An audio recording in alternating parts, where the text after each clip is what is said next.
Hey, everybody, and welcome back to the Teaching Tax Flow Podcast, episode 151 today. We are jumping into those self-directed IRAs. We're going to dive deep into them, explain what they are, maybe what they're not as well, with a great guest. But as always, let's take a brief moment and thank our episode sponsor.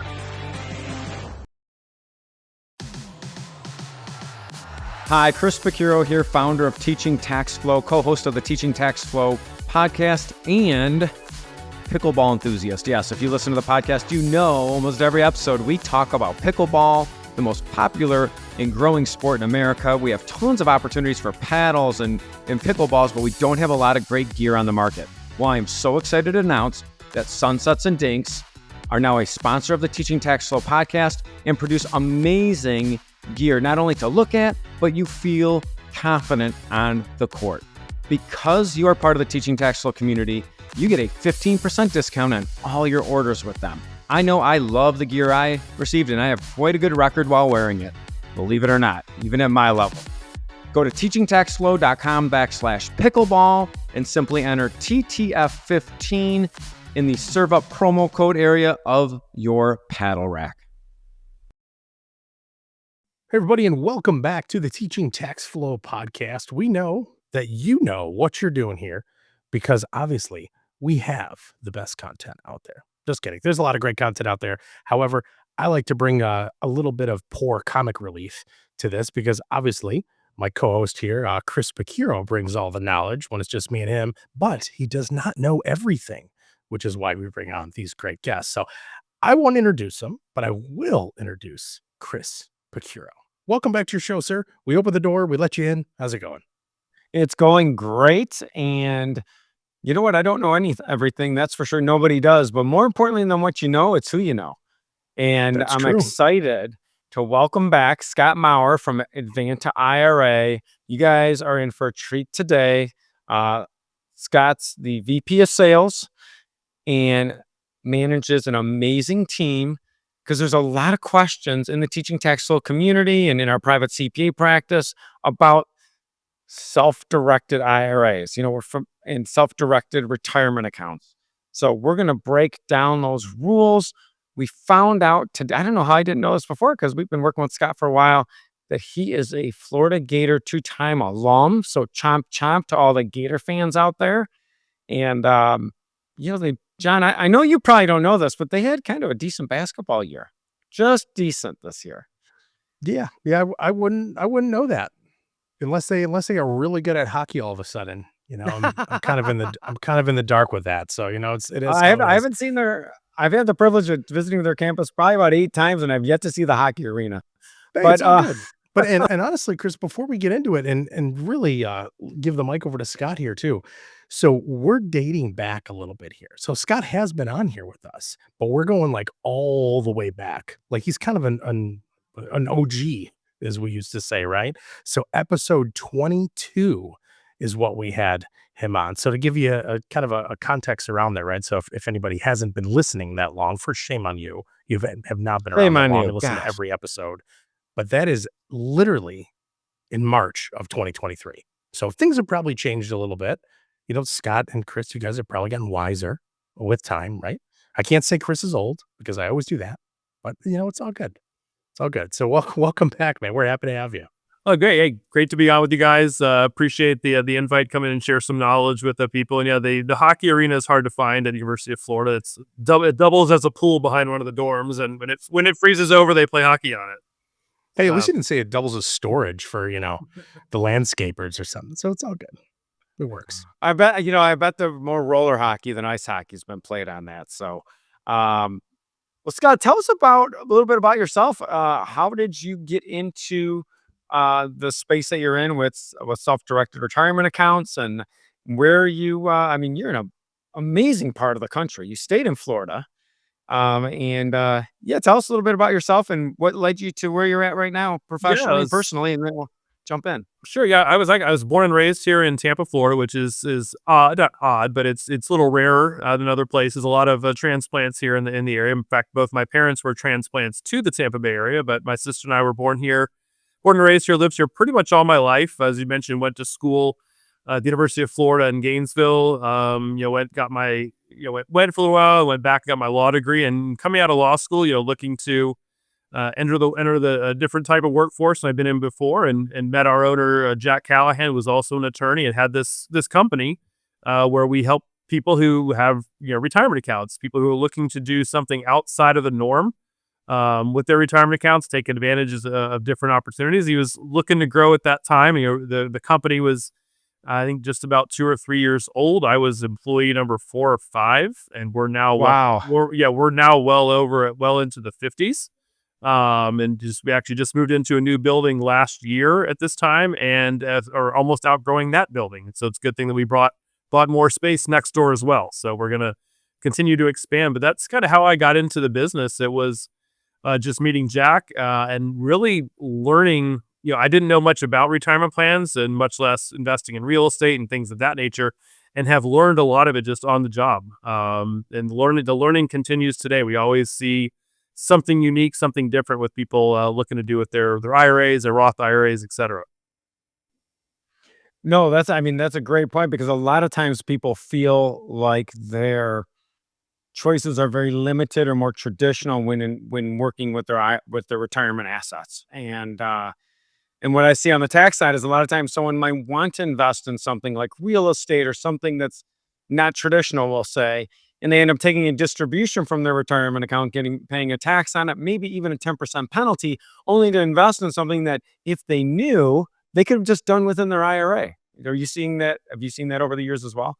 Absolutely. Yeah. It's something that most people don't know about, I think, primarily because their IRAs, maybe their old 401k account is with a firm, like, I'm not bad mouthing Fidelity, Schwab's, and those companies of the world, but they stick to what they know best, which is publicly traded securities, stocks and mutual funds. And so they're not going to tell their clients that you can invest in rental properties, or you can invest in multifamily real estate, you can buy physical gold and silver, or you can invest in startup companies, all the different things you can do within an IRA, because they're not willing to hold it. So that's the equivalent of McDonald's telling everyone that you should go have pizza for lunch. We don't have pizza here, but you should go somewhere else. So that's the equivalent, I think, in the analogy in the industry.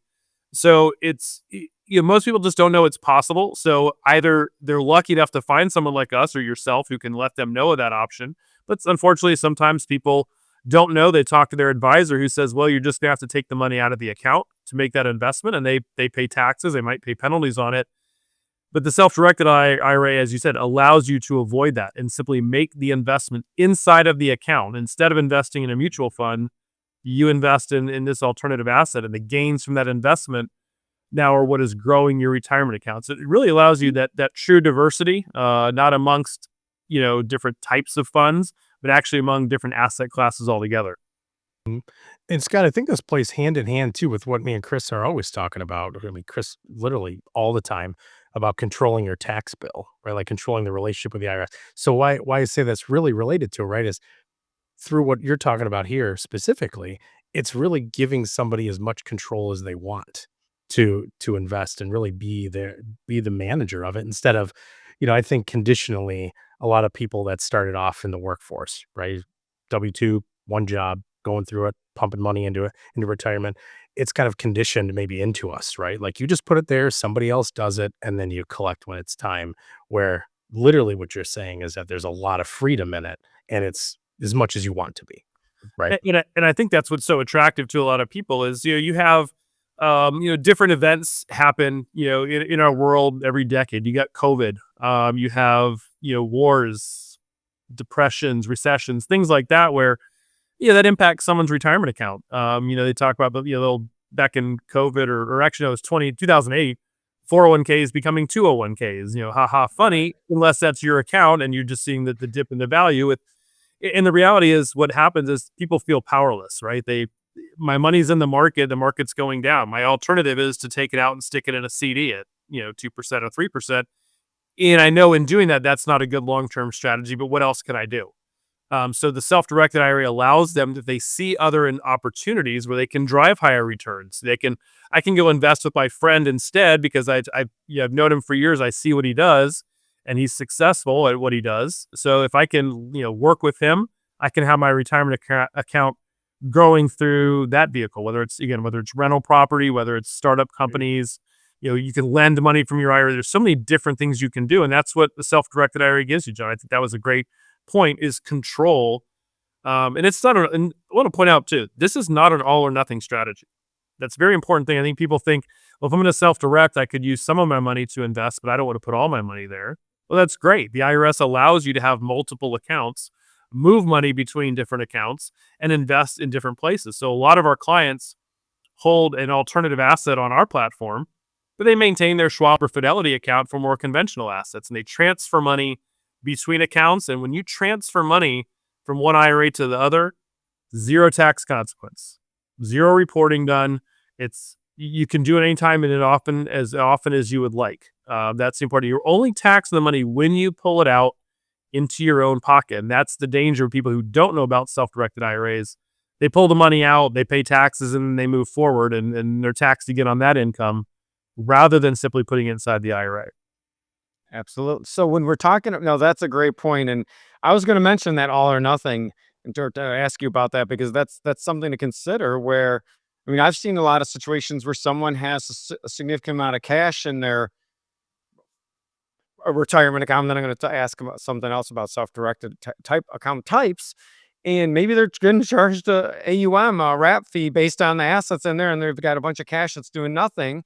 And they have a situation where they have opportunities to invest in things that pique their interest outside of what I would call your traditional or publicly traded assets.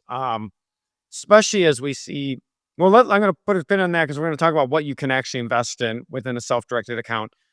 You mentioned self-directed IRA. Are there other types of retirement accounts that can be self-directed? And if you had to describe like what self-directed is, does that mean someone has to do go to the bank and do everything, or what is Advanta IRA? How do they partner with people to help administer that account to keep it in compliance? Is what I'm saying.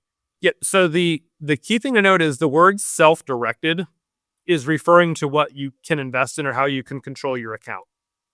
At their core, a self-directed account is still, from a tax perspective, a traditional IRA or a Roth IRA or a SEP IRA if you're self-employed. It could be a solo 401k plan if you're self-employed and want to start your own 401k and make larger contributions. So self-directed just is saying you can invest in the things that you know that you can control, that you understand.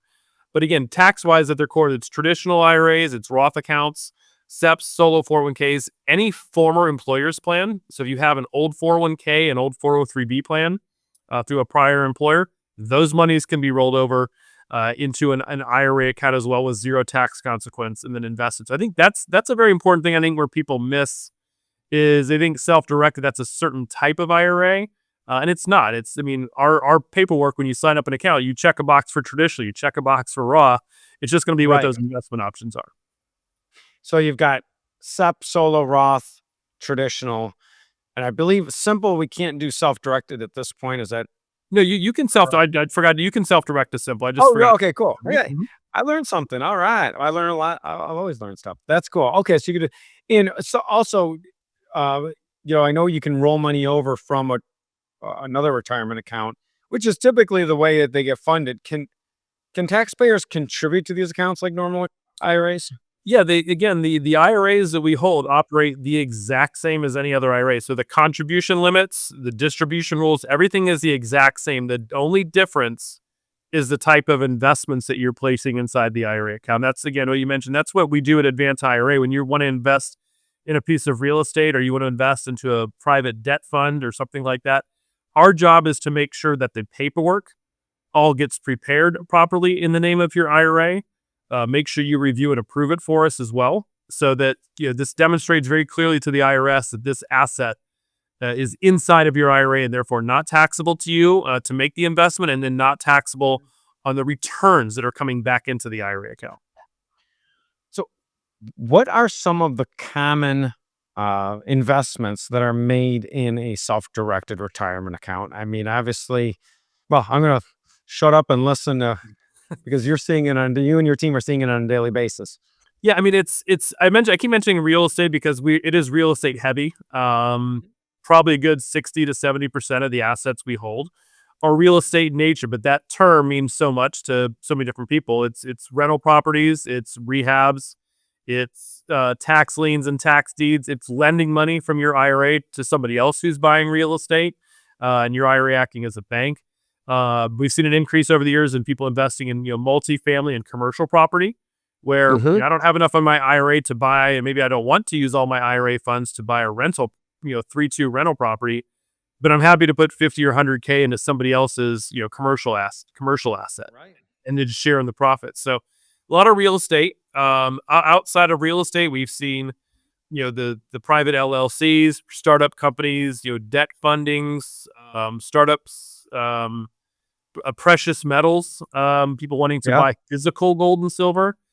We've had a large number of clients invest in oil and gas, mineral rights, oil and gas bonds, things like that as well. Again, Right.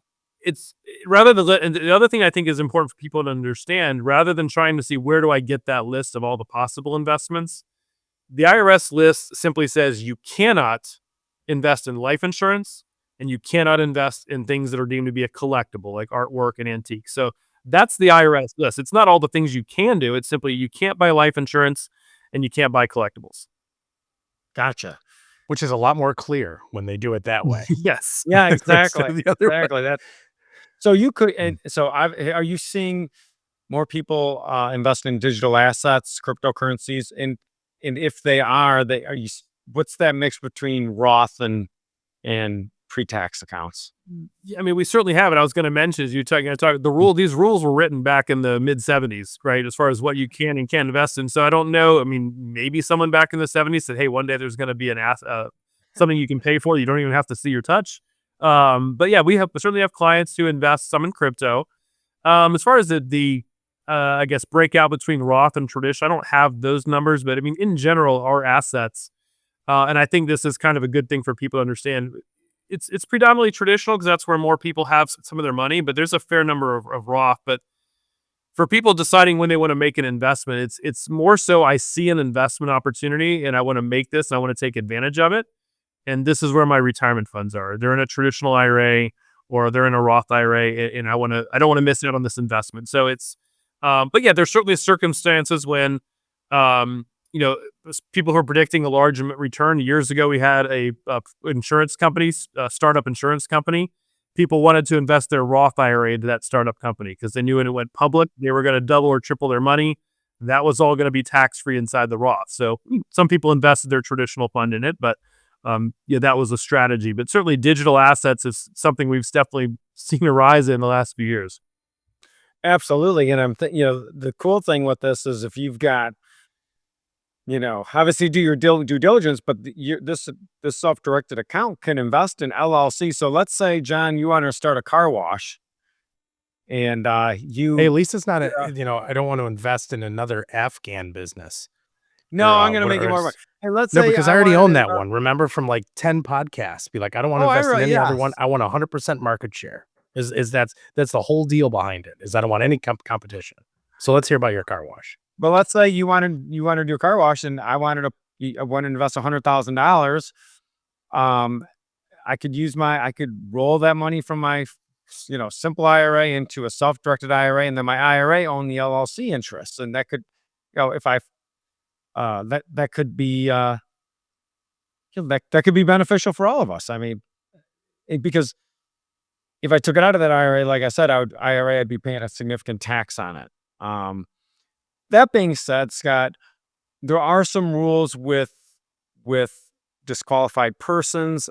John and I are not related, thank goodness, or else our family gatherings would be really a mess. What are some of the rules? We both as get far kicked out of Thanksgiving. self-dealings and who you can be partnering up with and investing with? Because a lot of investments occur between families and spouses and all this other stuff. Yeah, so the rules are no collectibles and no life insurance. Then the other arena is your IRA cannot transact with or benefit a disqualified person. And very simply, the disqualified persons for your IRA, if it's your IRA account, you and your spouse, your parents and grandparents, your kids and grandkids, and any business or entity owned by one of those parties. So in layman's terms, my IRA can't lend me money. My IRA cannot lend my son money. My IRA cannot buy a house and lease it to one of those individuals. My IRA cannot buy a piece of real estate that one of those individuals wants to live in or get any use out of. So those rules definitely pop up. If it was a business, startup, your IRA can't invest in your son's business. So there's definitely some rules, but that's it. It's really up and down your lineal tree. Brothers and sisters, your IRA can invest with as long as you're doing it on an arm's length basis. But that's a key thing to keep in mind when you start talking about family and retirement accounts. Things can get a little tricky and sticky and maybe not possible. And that's what we're here for. Obviously, when you have those questions, call us. Let's walk through the scenario and I can let you know my thoughts on it and whether or not you need to seek other advice. And Scott, a question for you too. So this is, I mean, obviously we're talking about, some of the rules and regs from this being written in the 70s, right? So think about that, for somebody younger, right? Like that basically predates bottled water, right? Like before there was bottle being sold to you or water being sold to you in a bottle, some of this was written. But the reason why I say that, right, is have you seen a lot of changes just with the really just the internet being available to people, apps, like technology as a whole, right? Like you talk about, going back in time, right? Somebody might have been sitting there waiting to open the mail that usually shows up at their door the 5th or 6th of the month that has their statement in it. Where I couldn't tell you the last time I actually got a physical statement that I opened and looked at, for one, on anything, if I even get one. So really the availability of technology. Again, do you find people are much more inclined to want to, even if they don't, go into self-directed, the self-directed route? Do you think that they're obviously the ability to do it is different, but like, how do you think technology and tech as a whole has really impacted that? Yeah, I Like, mean, does I it think change it? kind of on a micro level, we've had clients who've invested in technology firms or apps. Even like there's one client of ours. I know his strategy is he invested in like 6 or 7 different little tiny startups, which some of which were just like new apps for parents to use for their kids and things like that. And he knows that some of them aren't going to work out, but he's hoping that a couple of them are going to hit home runs, and there's his gain. Um, and I think on a different scale, as I think as younger generations are looking to come into this, come into industries and raise capital, they're not always looking for the traditional funding mechanisms that, us or our parents are probably looking at. So I think that's where self-directed IRAs can be enticing them. It's something new, it's something different, and they're kind of teaching the old dog new tricks when they're talking to their investors of here's how you can utilize some of that capital. And realizing, and they're smart enough to know, like, hey, this is a trillions and trillions of dollars in retirement accounts they might have access to if they can show people how to use it. So from that standpoint, I think that the technology and that kind of revolution has certainly helped our industry, because it just is opening people's eyes. Hey, things are different, things are new, across all spectrums. And even just learning of new opportunities, right? Like back Absolutely. in the day, you might only hear of companies starting within a 100-mile radius. Now it's, it depends on where you consume your news at. You could find anything and everything that, oh, what went public 2 minutes ago, or, oh, nope, this one's not. This one just started. Somebody just started this, and kind of your overall reach is now unlimited, Oh yeah, right? Globally. in that realm, I mean, the reels that are out there, the little videos you get before you click on a YouTube ad, things like that. I've definitely seen a lot of people that use our services and companies that refer people to us and other similar industries using that as advertising. And sometimes they'll even say, hey, this isn't perfect for a self-directed IRA or is IRA eligible investments, things like that. So yeah, definitely utilizing that. Like you said, getting that out. Yeah, how would you have found out about a multifamily partnership investment 20 years ago? Might have had to know somebody or go to the steak dinner, right, at the hotel or whatnot to be invited. Now it's like, oh, you look on social media and there's a little ad talking about it. And you probably have to do your research on what an accredited investor is and how do I get into it and do my due diligence on the investment. But it's opening people's ideas for a lot more out there. Well, I want to wrap up by touching on a couple, not as fun points, but some compliance-driven points when it comes to self-directed IRAs. And one of the reasons you do want to work with a company like Advanta, transparently, I have a real estate kind of syndication I put together 10 years ago, and I've got a few people that did invest within a self-directed IRA, and it's possible. That being said, sometimes taxpayers like to take things into their own hands. And I can't tell you how many times I've heard, now, not our clients, thankfully, people would say, "Oh, I'm going to a 1031 exchange." Really? Great. Yeah, I sold my property. I just put the money in my bank account, but I'm going to get a qualified intermediary when I'm ready. It doesn't work that way, right? So, in as far as self-directed IRAs, can you talk a little bit about what the custodian requirement is, which is really there to protect someone from themselves? And then finally, this really isn't a question, but I think it is important to note that I like using the self-directed IRA with a more traditional IRA, for lack of a better term, because sometimes you don't want all of your assets in something that might not be as liquid as you'd like, right? Because those required minimum distribution rules apply. So having maybe an IRA account that's more liquid to kind of take those RMDs, because you don't want to have to sell your property in your self-directed IRA in a distressed situation because you need the money. Sure. But yeah, I mean, maybe practical tips for people juggling RMDs and then the custodial requirement. Yeah, so the custodial requirement for any retirement account, any qualified account, you have to have a qualified custodian or trustee. So you can't simply go to a bank account and tell them to, when they say, "Hey, what's this new account open as?" They just say it's my IRA. Like you have to have an account through a bank, a trust company, brokerage firms, et cetera, that are going to do the IRS reporting, that are actually qualified and able to report to the IRS your contributions, your distributions, your annual valuations. So you do have to have a custodian, someone like Advanta, someone like Charles Schwab, who's going to do that reporting and catalog and report those items back to the IRS on an annual basis. So you can't just simply you can't just say, "Oh, I created my own IRA. This is the account I'm using for it." So there are ways, and that's definitely something to call me about. There's ways you can get more control over your funds by utilizing LLCs and trusts.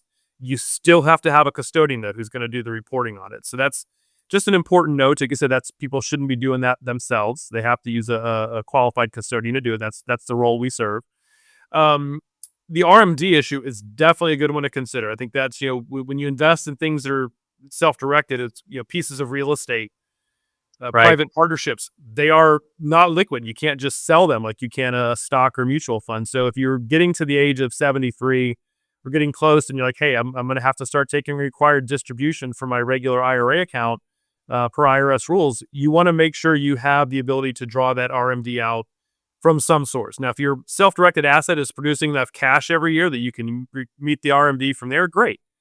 If not, you're going to want to, you said, like Chris, have another IRA where you can satisfy that RMD from and not have to mess with that illiquid asset inside the self-directed account. Right. That's just proper planning. That's something that people would go to you for and say, "Hey, let's make sure we do this right too." Really?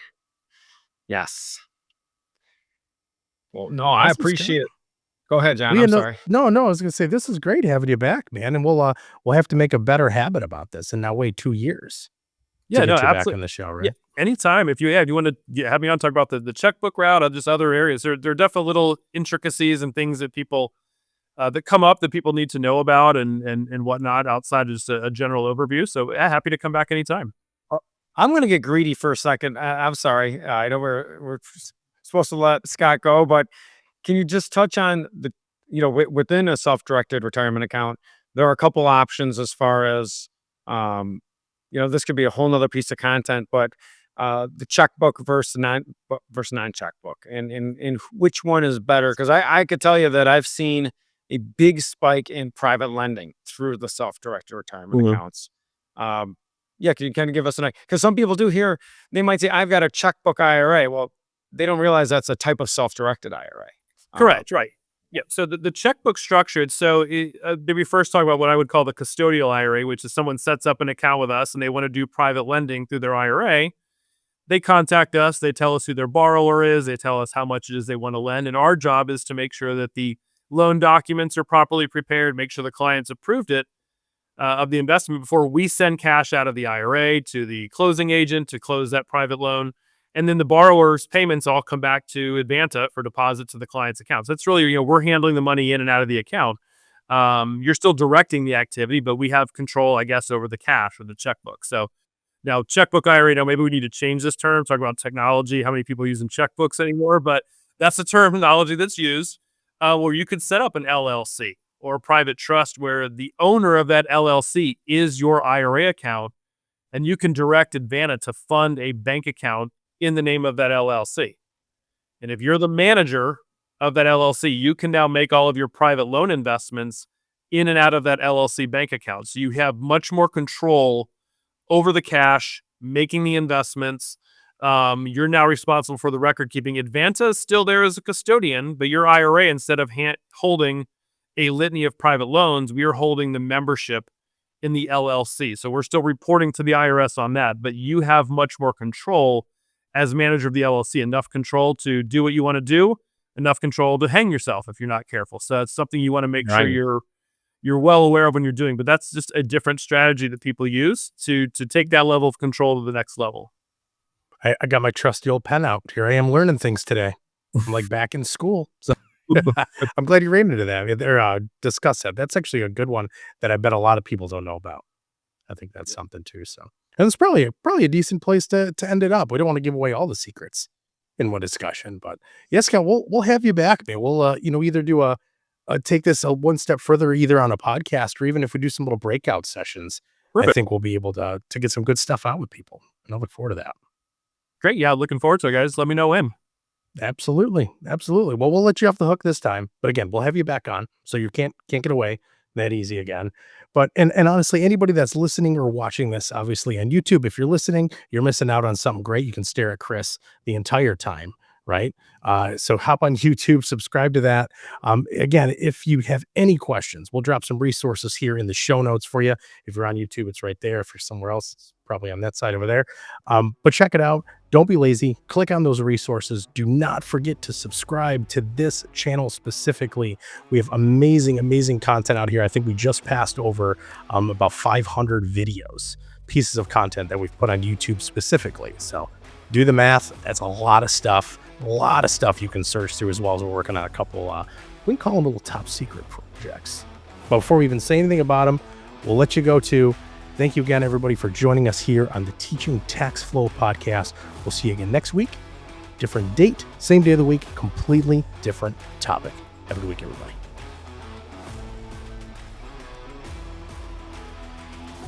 The content provided is for educational purposes only. We encourage you to seek personalized investment advice from your financial professional. For all tax and legal advice, please consult your CPA or attorney. Investment advisory services are offered through Cabin Advisors, a registered investment advisor. Securities are offered through Cabin Securities, a registered broker-dealer. The content of this podcast does not constitute an offer of securities. Offerings can only be made through an offering memorandum, and you should carefully examine the risk factors and other information contained in the memorandum.